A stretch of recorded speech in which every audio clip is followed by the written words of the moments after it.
Il était temps de passer à d'autres types de supports, présenter beaucoup plus d'installations, de vidéos, de performances, tout en restant dans le cadre d'une foire d'art contemporain.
Beyrouth Art Fair, est en plein développement.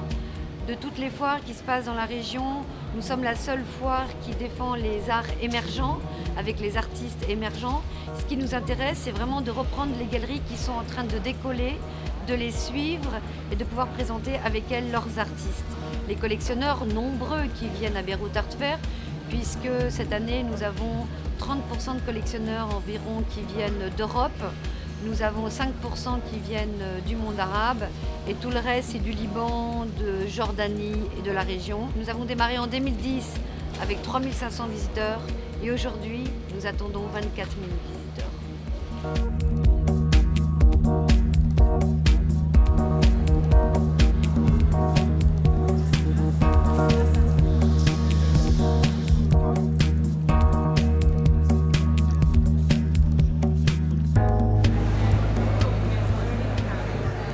Je suis ici par patriotisme, pour faire partie de la Beyrouth Art Fair comme galerie. Je me suis décidée de montrer la jeune photographie allemande avec deux des pères de la photo, si vous voulez, plutôt contemporains quand même, qui sont Bernd et Hilla Becher et Helmut Newton. C'était important d'avoir un art connu mais accessible. Voilà.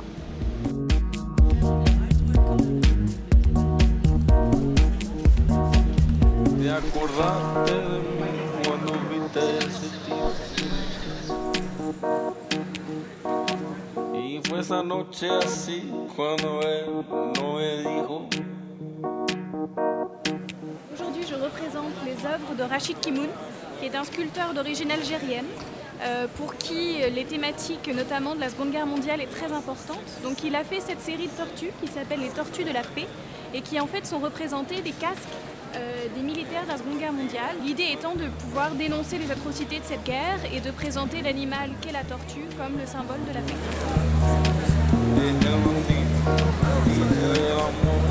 Liu Bolin, qui est aujourd'hui considéré comme le plus grand artiste chinois, c'est ce fameux artiste qui fait en fait des performances qui deviennent des photos où il se fait peindre devant un paysage ou devant un magasin par exemple avec des objets et où il disparaît dans le paysage. Toute sa série s'appelle Hide in the City.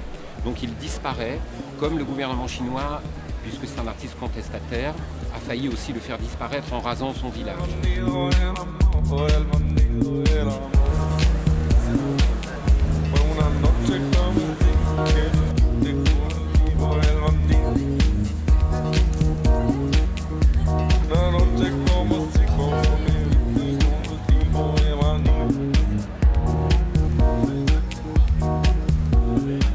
ago I started making models just in a kind of spontaneous way. I'd set up scenes in miniature, photograph them and destroy the model. And I usually destroy the models.